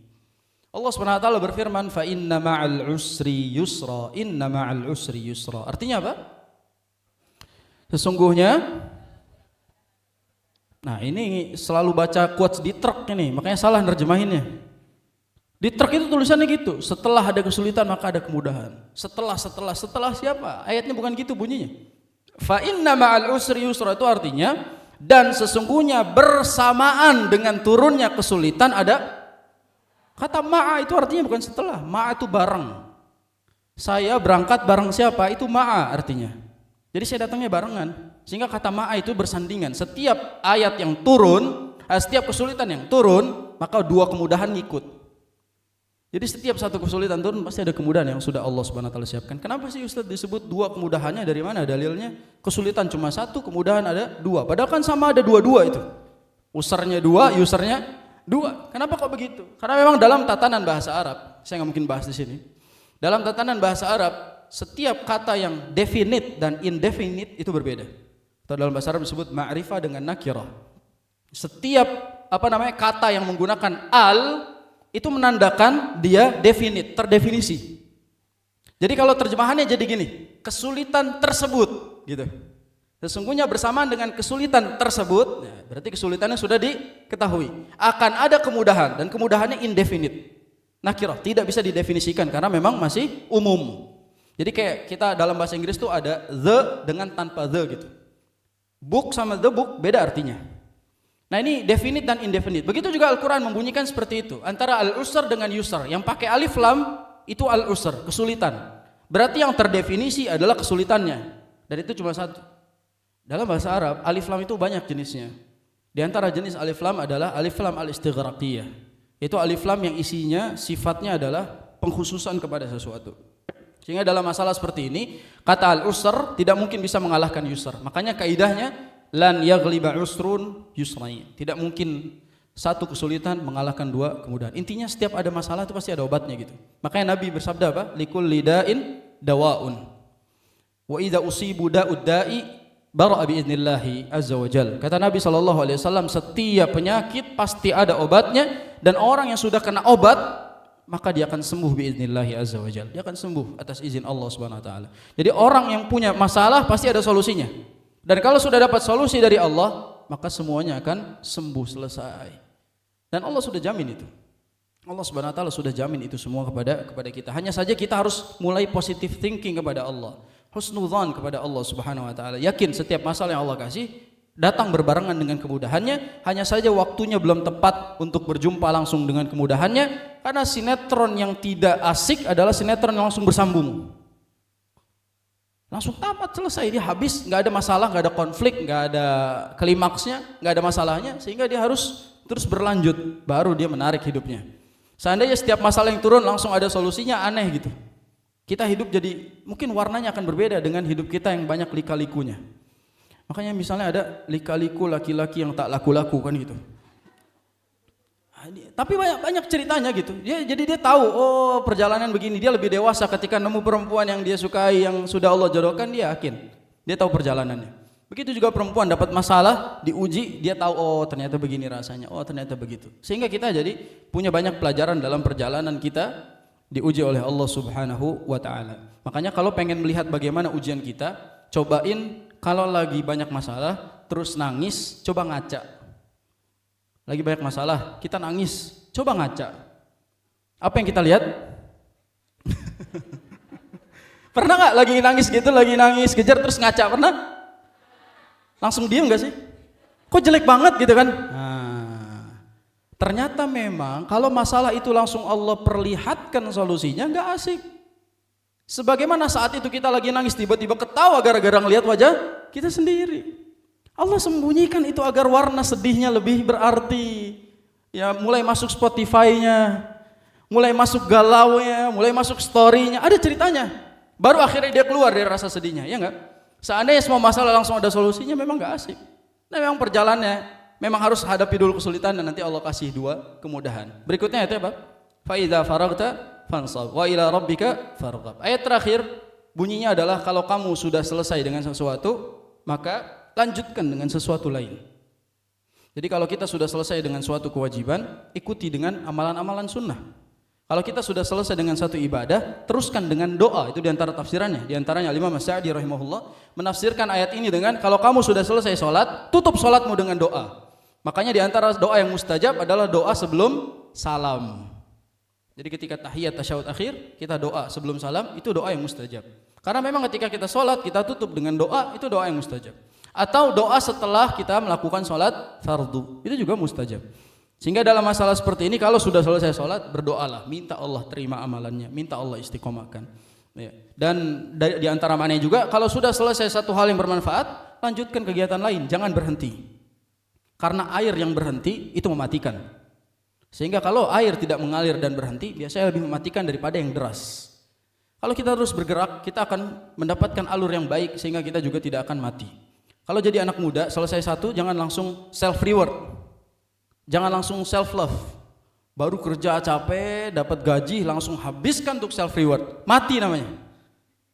Dia harus cari kegiatan lain yang bisa mendatangkan kemanfaatan berikutnya. Contoh misalnya ketika sudah selesai kajian ini, lanjutkan dengan hal manfaat lainnya. Contohnya apa? Bagaimana caranya yang kita catat tadi bermanfaat, kita baca ulang. Atau kita share kepada orang lain supaya bisa lebih manfaatnya lebih luas. Atau yang lain-lainnya. Jangan berbangga diri dengan hasil yang kita lakukan selama ini kalau belum mati. Kalau sudah mati baru boleh berbangga diri. Jangan bangga sama sholat wajib, lanjutkan sholat sunnah. Jangan bangga dengan puasa Ramadan, lanjutkan dengan puasa Syawal. Kan gitu, itu bahasanya kalau sudah selesai lanjutkan lagi. Kalau selesai satu masalah, cari masalah lain. Pertanyaan saya, pernah nggak nyari masalah? Pernah nggak? Pertanyaannya, masalah yang dicari sama masalah yang nggak dicari banyakan yang mana? Itu tahu, jelas. Jadi nggak usah dicari, selesai kita pasti ngadepin masalah yang lain. Sebut kita punya 100 masalah, satu-satu selesai, dan begitulah hidup. Kalau 100-100-nya udah selesai, itu tanda kita harus pulang. Ya, jadi kalau kita di dunia ini ditakdirkan 100 masalah dalam hidup kamu, kita itu lagi jalanin masalah 1 selesai, 2 selesai, 3 selesai, 4 selesai, sampai udah masalah ke 99 dikit lagi, maka bentar lagi mati. Dan itu perjalanan hidup kita seperti itu. Jadi kalau ada yang berdoa, ya Allah saya nggak kuat lagi dengan hidup ini, kita katakan silahkan duluan. Saya doakan biar cepat. Ya, maka silahkan duluan. Makanya rata-rata orang yang gak kuat sama hidup, dia langsung pengen lompat ke sungai. Dia pengen lompat dari gedung. Padahal bodohnya dia, masalah yang akan dia hadapi setelah mati jauh lebih dan gak ada solusinya. Masalah di dunia ada solusinya 2, di akhirat Cuma dua pilihan, surga atau neraka. Waliyadzubillah. Makanya sesusah-susahnya masalah kita, seberat-beratnya hidup kita, jangan lompat dari gedung. Jangan bunuh diri. Ini saya ngomong serius. Karena anak-anak sekarang itu entah pikirannya gimana. Anak SD bisa bunuh diri aja saya nggak kepikiran. Saya masih SD boro-boro mikir bunuh diri tuh. Pengen hidup panjang rasanya. Kok dia mikir bunuh diri gitu? Atau misalnya ada yang diputusin pacar lompat dari menara. Ini mungkin orang nggak tahu saya. Terus tiba-tiba yang komen dia bilang apa? Kita tidak pernah tahu masalah setiap orang. Nggak seperti itu. Orang yang punya iman tuh nggak mungkin seperti itu. Maka orang yang punya keimanan yang kuat kepada Allah, dia akan hadapi masalah sampai titik darah penghabisan. Dan nyatanya kita berhasil lewatin masalah. Buktinya masih hidup sampai hari ini. Kita dulu takut sama kejadian COVID. Kita lalui bertahun-tahun. Hari ini kita selamat. Kita tidak menjadi orang yang dikubur secara tersembunyi-sembunyi hari itu. Kita selamat hari ini. Apa yang kita lakukan? Ini karena Allah SWT memberikan solusinya kepada kita. Yang terakhir, wa ila rabbika farghab. Dan hanya kepada Tuhanmu lah kamu berharap. Wa ila rabbika farghab. Gantungkan segala harap kepada Allah Subhanahu wa taala. Gantungkan segala asa kepada Allah yang Maha Bisa. Gantungkanlah segala ingin kita kepada Allah yang bisa mengabulkan segala keinginan. Jadi jangan gantungkan harap kepada manusia. Sebagaimana orang menggantungkan kesuksesannya pada orang lain, menggantungkannya kebahagiaan pada individu, dia nggak akan dapat itu. Seperti orang yang berharap pasangan soleh supaya hidupnya baik, itu nggak mungkin dapat. Karena dia juga harus menjadi orang yang baik agar mendapatkan pasangan yang baik. Jadi jangan tumpu harapan kita kepada manusia. Tumpukan semua kepada Allah Subhanahu wa taala. Allahus Samad, Allah tempat bergantung. Iyyaka na'budu wa iyyaka nasta'in. Wa idza sa'alta fas'alillah wa idza ista'anta fasta'in billah, kata Nabi. Kalau minta kepada Allah, kalau minta tolong kepada Allah Subhanahu wa taala. Walaupun wasilahnya melewati kekuatan manusia, namun jangan gantungkan tujuan akhir kepada manusia. Jadi tips bagi orang-orang yang mengatakan, ya Allah, saya pengen banget dekat sama Quran, maka dekatkanlah saya sama pasangan yang dekat sama Quran. Itu nggak mungkin bisa. Ya Allah, saya memang nggak soleh-soleh amat ya Allah, tapi pengen punya pasangan yang solehah. Itu nggak mungkin dapat. Karena kita menggantungkan kesolehan pada orang lain. Wa ila rabbika farghab. Minta kepada Allah Subhanahu wa taala, gantungkan segala harap kita kepada Allah Subhanahu wa taala. Berharap baik pada orang lain itu nggak mungkin. Dan ridhonya manusia itu nggak akan habis-habis. Manusia itu akan selalu komen semua kehidupan kita. Kalau pengen selesai semuanya, nggak usah anggap komenan mereka, kita jalan, lanjutkan urusan hidup kita. Itu pelajaran kita hari ini, yaitu pelajaran dalam surat Al-Insyirah. Dan saya akan tutup dengan 3 faidah besar, 3 tadabbur surat Al-Insyirah. Ini closing dari saya sebelum tanya jawab. Tiga faidah umum dari surat Al-Insyirah. Yang pertama, kekuatan emosional dan psikologis itu bisa menguatkan fisik dalam menghadapi masalah. Kekuatan emosional dan psikologis bisa menguatkan fisik dalam masalah. Yang kedua, setiap kesulitan yang turun sudah dipastikan ada 2 solusi sebagai jalan keluarnya. Setiap kesulitan yang turun sudah dipastikan ada 2 solusi pada setiap masalahnya. Yang ketiga, gantungkan segala harap kepada Allah Subhanahu wa taala kalau tidak ingin kecewa hidupnya. Gantungkan segala harap kepada Allah kalau tidak ingin kecewa dalam hidupnya. Itu 3 pelajaran yang catat, semoga Allah ampuni dosanya. Yang masih ngerekam, semoga Allah turunkan HP-nya. Itu yang bisa saya sampaikan. Setelah ini tanya jawab, dipersilakan, masih ada waktu untuk tanya jawab. Kalau ada yang mau bertanya silakan. Kalau ada yang bertanya, mudah-mudahan saya bisa menjawabnya. Kalau tidak ada yang bertanya, mudah-mudahan teman-teman bisa menjawab pertanyaan saya. Saya akan balik tanya, silakan.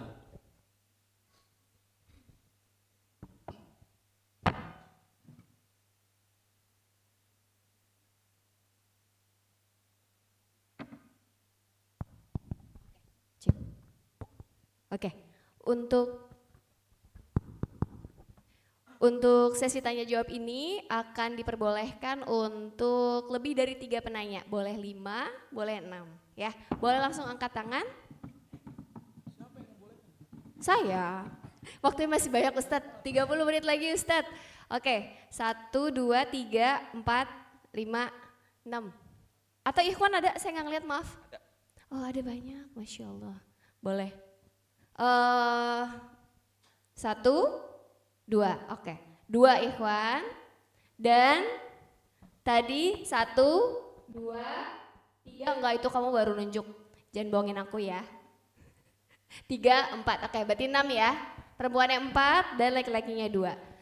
Sebelumnya maaf Ustadz, saya mau info bahwa tadi panitia menginfokan ada KTP yang terjatuh atas nama Citra Maulani. Boleh nanti Kak Citra bisa menghubungi panitia, dan ada earphone milik Ikhwan yang merasa kehilangan bisa langsung ke meja panitia. Terima kasih. Silakan boleh dibantu dari sebelah sini dulu perempuan. Tadi boleh kakak. Dekat sini lebih dekat Mas Alif. Kakak tadi yang tunjuk tangan ya? Iya, boleh ke belakang dulu maaf, yang lebih dekat. Bismillahirrahmanirrahim. Assalamualaikum warahmatullahi wabarakatuh. Perkenalkan, nama saya Sevilla. Jadi tadi pertanyaannya adalah terkait kalau misalnya Allah itu memberi kesulitan itu adalah sebenarnya 1 dan solusinya adalah 2. Dan kesulitan itu kan tadi Ustadz bilang kalau misalnya lebih definite dari bahasa, dan kalau misalnya solusinya itu indefinite, jadi tak terhingga. Apakah itu juga yang termasuk seringnya kita sebagai manusia, keterbatasannya, kalau kita dapat masalah itu lebih fokus sama masalahnya daripada sama solusinya. Itu 1, terus maksudnya tapi ini ada kaitannya adalah terus gimana kita caranya supaya bisa paham bahwa itu adalah solusi dan hikmahnya apa gitu. How we identify that gitu. Itu aja dari saya. Terima kasih. Assalamualaikum warahmatullahi wabarakatuh. Kak Meli, berarti kan kalau soalnya ada 8 kali 2, 16. Soalnya masih nyambung Ustaz. Cek. Saya diuji PG minimal. Ini esai. Maaf Ustaz. Enggak, saya bercanda. Syarat penanya selanjutnya boleh 1 ya. Pertanyaan gak boleh beranak berarti, oke? Enggak apa-apa, tapi jangan sampai lompat dari pembahasan kita hari ini. Yang pertama saya jawab, oleh karenanya kita tahu kenapa orang sibuk fokus pada masalahnya bukan pada solusinya.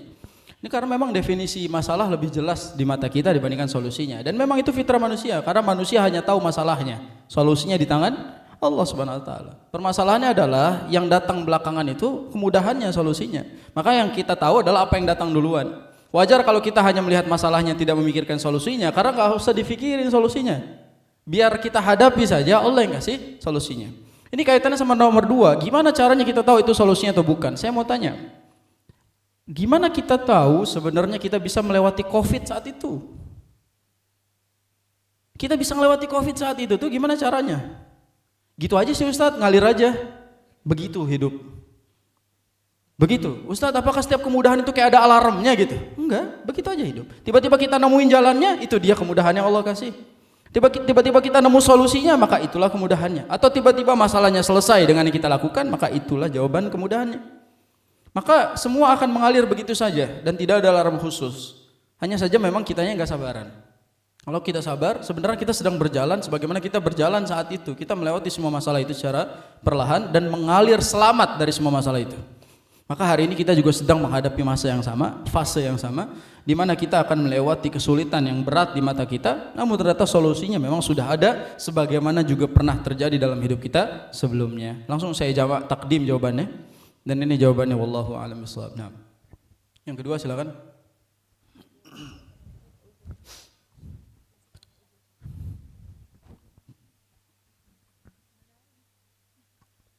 Boleh dioper aja mic-nya.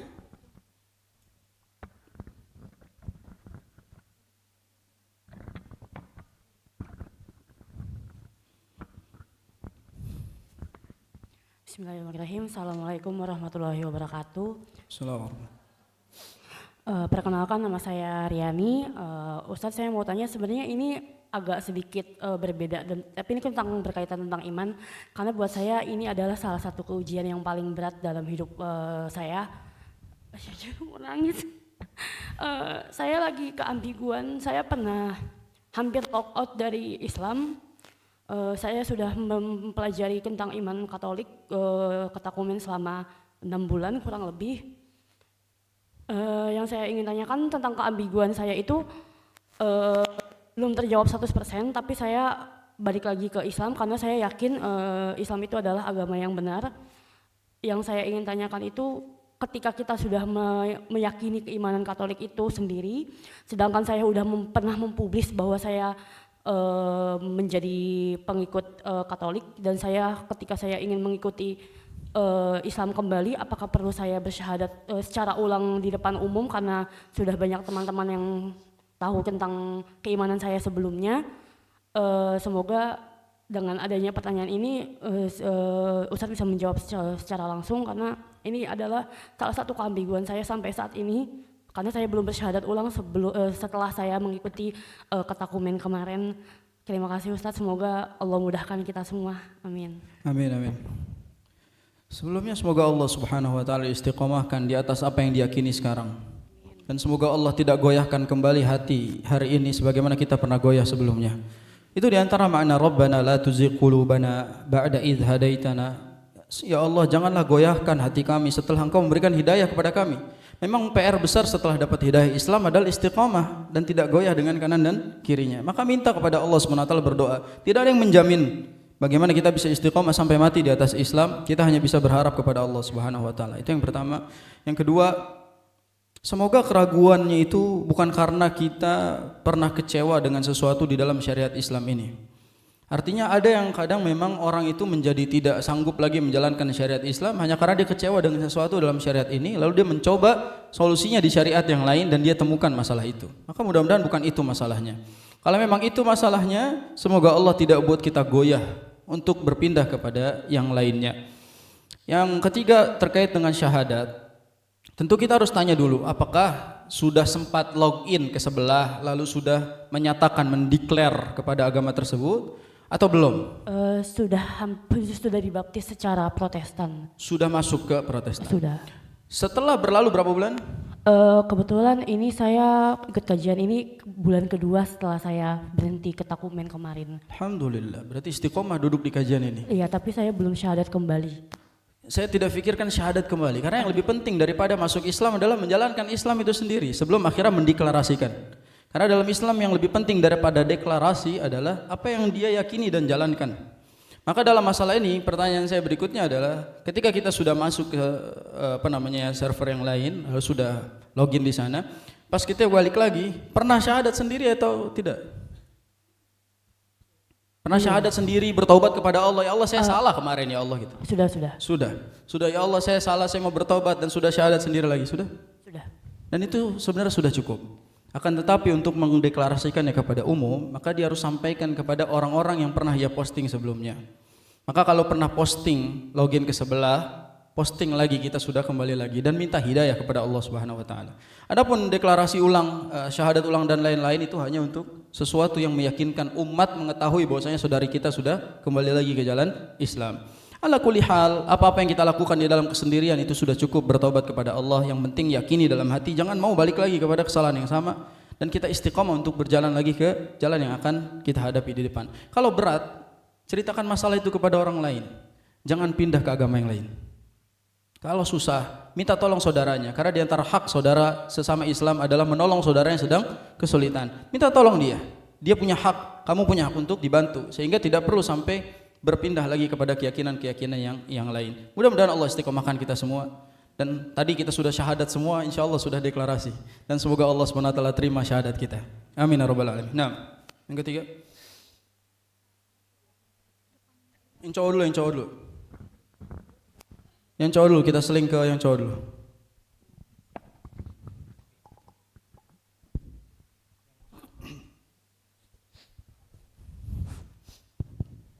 Assalamualaikum warahmatullahi wabarakatuh, Ustaz. Waalaikumsalam warahmatullahi wabarakatuh. Izin bertanya, saya menemui kasus seperti ini, Ustaz. Ada pasangan suami istri, dia udah memiliki anak, kemudian bercerai, dan anak itu diasuh oleh suami.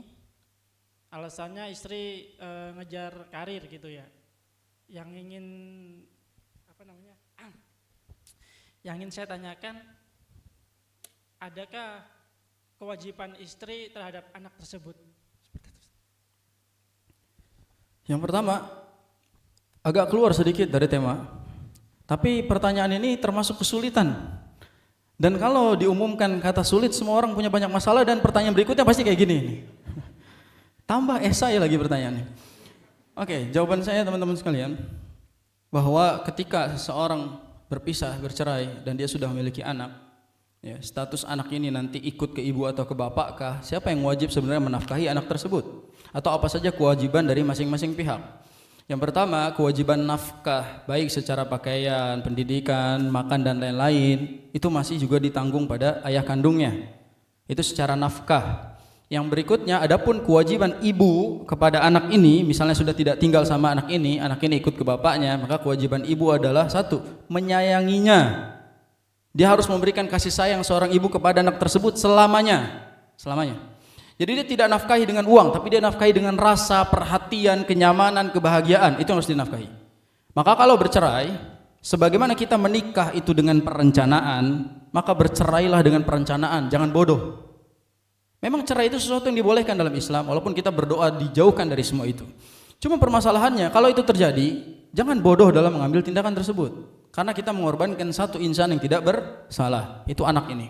Maka anak ini sekarang ikut sama bapaknya, nafkah berarti ada di bapaknya, hidup dan lain-lain dan seterusnya. Ibu ini nafkahnya apa? Nafkah batin berupa kasih sayang, perhatian, kenyamanan. Jangan sampai anak itu terluka karena perpisahan, jangan sampai anak itu tahu orang tuanya sedang tidak baik-baik saja. Itu nafkah yang harus ditunaikan oleh si perempuan ini.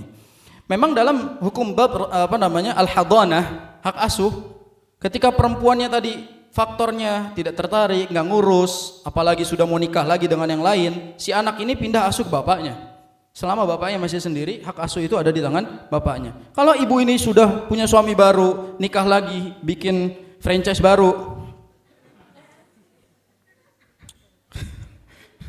buka franchise baru kan gitu, dia buka cabang lagi dan lain-lain, sampai akhirnya dia menelantarkan anaknya kandung ini, maka dia berdosa.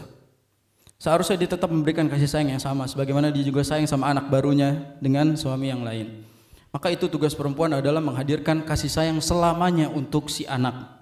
Meskipun sudah tidak bersama bapaknya, boleh kita benci bapaknya, tapi tidak boleh benci anaknya. Sama kepada laki-laki juga, boleh mungkin tidak cinta lagi sama si mantan istrinya, tapi kita harus tetap sayang dan peduli sama anaknya. Maka itu yang harus kita perhatikan. Wallahu a'lam. Lagi?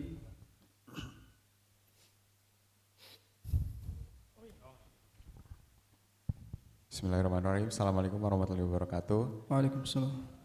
Terima kasih atas kesempatannya Ustadz.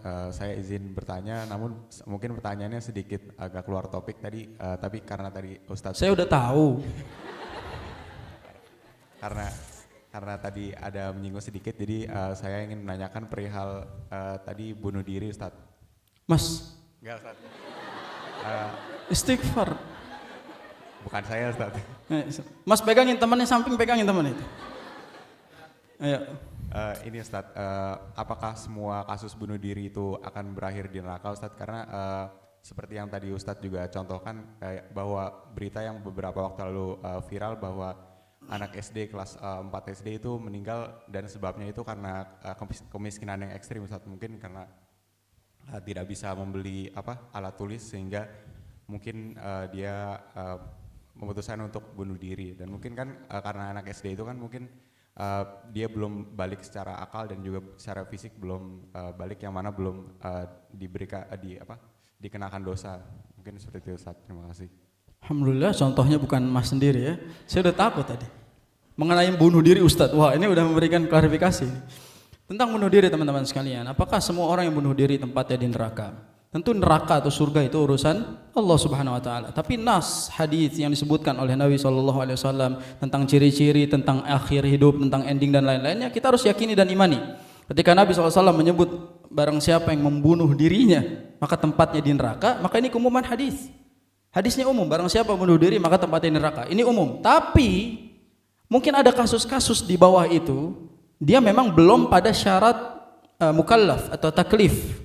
Belum masuk syarat orang yang terbebani syariat. Di antaranya misalnya kasus anak kecil yang bunuh diri karena dia ngerasa miskin hidupnya, dia tidak bisa membeli itu dan lain-lainnya. Maka kasus ini apakah anak ini tempatnya di neraka? Pertama, wallahu alam, Allah yang tahu tempat anak ini di mana. Yang kedua, kalau dilihat dari kasus seperti ini, maka yang akan diminta pertanggungjawaban atas dosa anak ini adalah orang tuanya. Maka dalam kasus seperti ini orang tua yang akan dihisab oleh Allah Subhanahu wa taala. Adapun anak ini meninggal dalam keadaan seperti itu, tentu dia melakukan hal yang tidak ia ketahui hukumnya. Sehingga anak ini sebagaimana dalam hadis rufi'at an ummati thalatha, diangkat diampuni dari umatku 3. Di antaranya adalah anak kecil sampai dia baligh.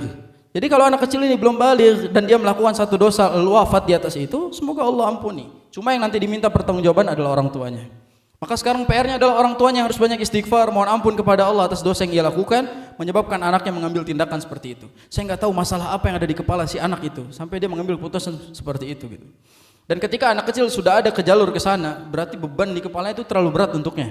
Artinya dia tidak punya tempat cerita untuk melampiaskan beban hidupnya. Padahal anak kecil harusnya nggak mikul sendirian, harusnya dipikulkan oleh orang tuanya.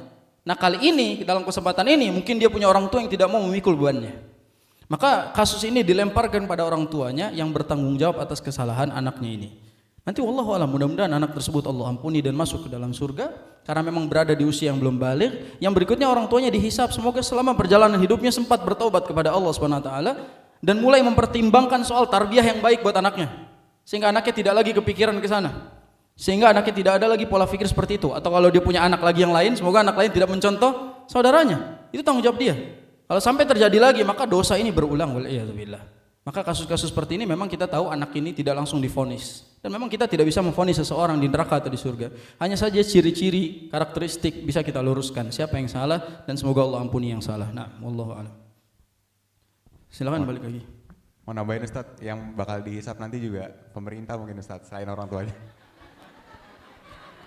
Mas Oki kameranya ke dia. Ke dia. Kenapa ke saya mukanya di layar? Mas ngomong begitu suaranya doang, yang tayang muka saya soalnya. Semoga Allah ampuni pemerintah.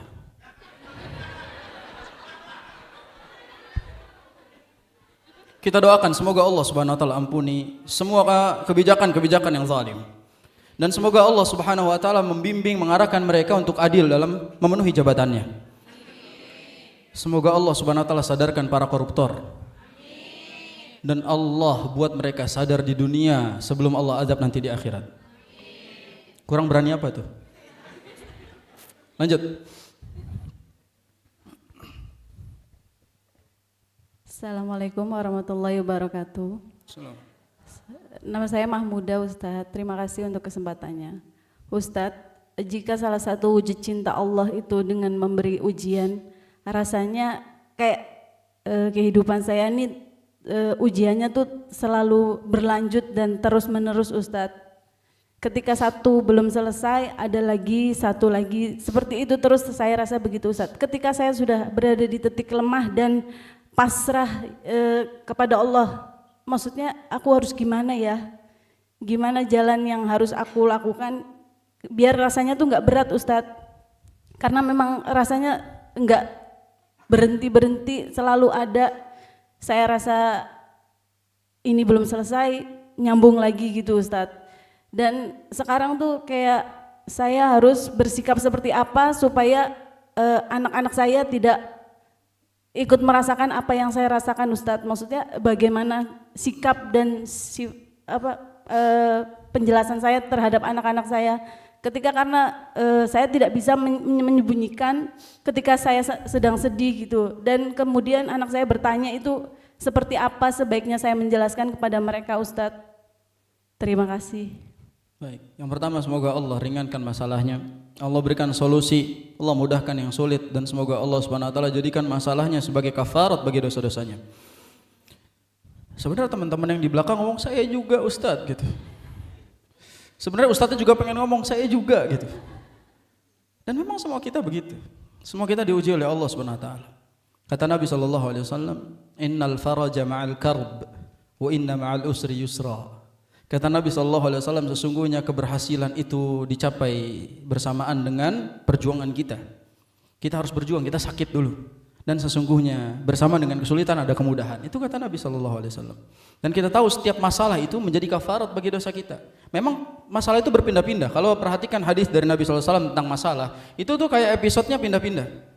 Kata Nabi sallallahu alaihi wasallam, "Ma yusibul muslim min nasabin wala wasabin wala hammin wala ghammin wala huznin wala adhan hatta syauqah yushakuha illa kafarallahu biha min khatayah."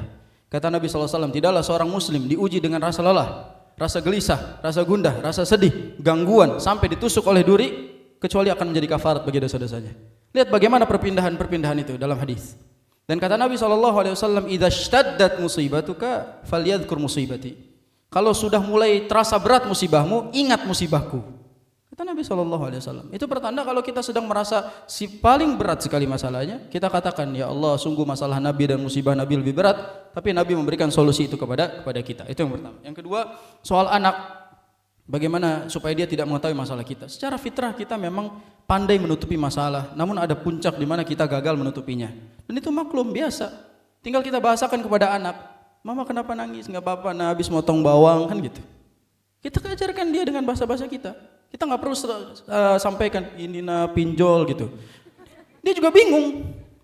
Nggak usah bawa mereka, libatkan mereka dalam masalah kita. Biarkan mereka tahu kita nangis, kita bilang aja nggak apa-apa, mama cuma mau nangis aja. Misal bilang seperti itu bisa.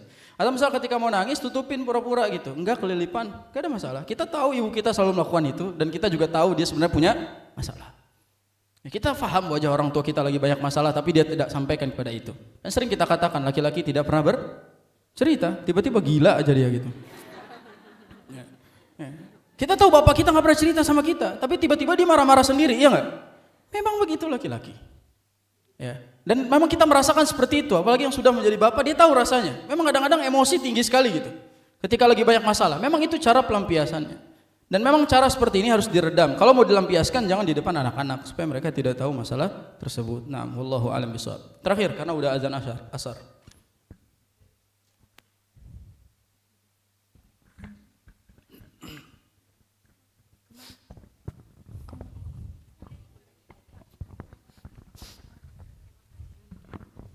Assalamualaikum warahmatullahi wabarakatuh. Terima kasih Ustadz kesempatan terakhirnya. Innalillahi wa inna ilaihi. Maksudnya kesempatan terakhir pada sesi ini gitu. Dari tadi Ustadz sudah banyak yang jawabannya sebenarnya dari pertanyaan saya gitu. Ada quote-nya tadi di layar, terkadang bukan masalahnya yang sulit tapi hatinya yang sempit gitu. Ada nggak tips and trick gitu menurut Ustadz gimana saat kita mendapatkan masalah yang bertubi-tubi kayak kakaknya tadi, ada nggak caranya biar kitanya nggak terlalu suudzon sama Allah gitu? Ada nggak maksudnya tuh kayak pencerahannya apa?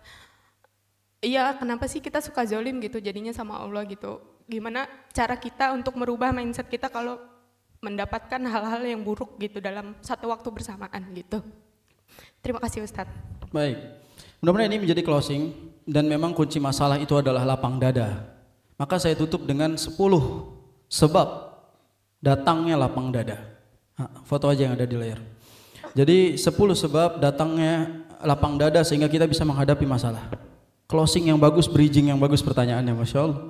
Jadi pertanyaan barusan menutup pertemuan kita dan semoga Allah Subhanahu Wa Taala jadikan ini sebagai pelajaran. Dan 10 sebab ini disebutkan secara jelas, dirinci secara jelas dalam kitab yang dicantumkan di bawah itu, Asyaratu Asbabin Insyirahi Sadr, yang ditulis oleh Syekh Abdul Razzaq bin Abdul Muhsin Al-Badr hafizahullah ta'ala. Dan kami juga sudah menjelaskan kitab ini di YouTube. Kalau mau lihat silakan cek di YouTube-nya, tonton saja sambil doakan semoga Allah ampuni dia yang ceramah itu. Kalau mau tonton YouTube, tonton channel YouTube saya menjelaskan kitab itu, silahkan sambil doakan semoga Allah ampuni dia dan Allah masukkan dia ke dalam surganya. Amin ya rabbal alamin. Gak usah di-subscribe, gak apa-apa. Doakan ampunan aja. Doakan dia masuk surga, doakan mudah urusannya, itu aja. Jadi tonton, lihat penjelasannya, tapi itulah diantara cara yang disampaikan oleh para ulama bagaimana kita menghadapi masalah, diantaranya adalah insyirahus sadar, yaitu lapangnya dada. Bagaimana caranya? Itu yang tadi disebutkan, silahkan diaplikasikan. Semoga Allah Subhanahu Wa Taala mudahkan. Sampai sini maka pertemuan kita. Maka kita tutup, semoga Allahumma la tada' zanban illa ghafartah. Ya Allah, jangan biarkan satupun dosa kecuali Engkau sudah ampuni. Wala hamman illa farajtah. Dan semoga Allah Subhanahu Wa Taala juga membuat kita lepas dari segala masalah kita. Dan semoga Allah turunkan handphonenya. Nanti minta aja ke panitia, saya minta PDF-nya, nanti dikasih kok. Saya minta PDF-nya nanti dikirimin, oke? Minta sama teman-teman kajian milenial, saya minta PDF yang barusan nanti dikasih, insyaallah taala, oke? Jadi tidak perlu kita capek-capek. Adapun nanti pertemuan-pertemuan berikutnya nyatet aja dulu, nanti kemudahan Allah yang kasih di akhir. Ya, jadi kita berusaha dulu. Semoga Allah Subhanahu wa taala ampuni dosa-dosa kita dan Allah mudahkan urusan kita. Allah tidak buat kaki kita goyah dalam menghadapi masalahnya dan Allah tidak buat kita lemah dalam menghadapi setiap ujiannya. Semoga setiap ujian menghapus dosa-dosa kita dan ujian mengangkat derajat kita. Juga Allah kumpulkan kita di tempat kemenangan, yaitu surganya Allah Subhanahu wa taala. Amin. Semoga setiap air mata yang deras mengalir dari mata kita itu sebab kita bertaubat kepada Allah Subhanahu wa taala. Dan semoga setiap kali badan yang sakit menghadapi masalah, semoga nantinya bisa menjadi sebab kita pantas masuk ke dalam surganya Allah Subhanahu wa taala. Kita tutup. Subhanakallahumma bihamdika asyhadu an la ilaha illa anta astaghfiruka wa atubu ilaik. Kurang lebihnya mohon maaf. Begitulah kira-kira kajian bersama kami. Kalau ada kata-kata yang kurang baik, nyakitin hati, nyelekit, semoga dimaafkan dan diampuni oleh Allah Subhanahu wa taala. Saya berdoa semoga yang hadir hari ini dipertemukan di surganya Allah Subhanahu wa taala. Amin ya rabbal alamin. Dan mudah-mudahan kita dipertemukan lagi di episode berikutnya. Wallahu a'lam bishawab. Assalamualaikum warahmatullahi wabarakatuh.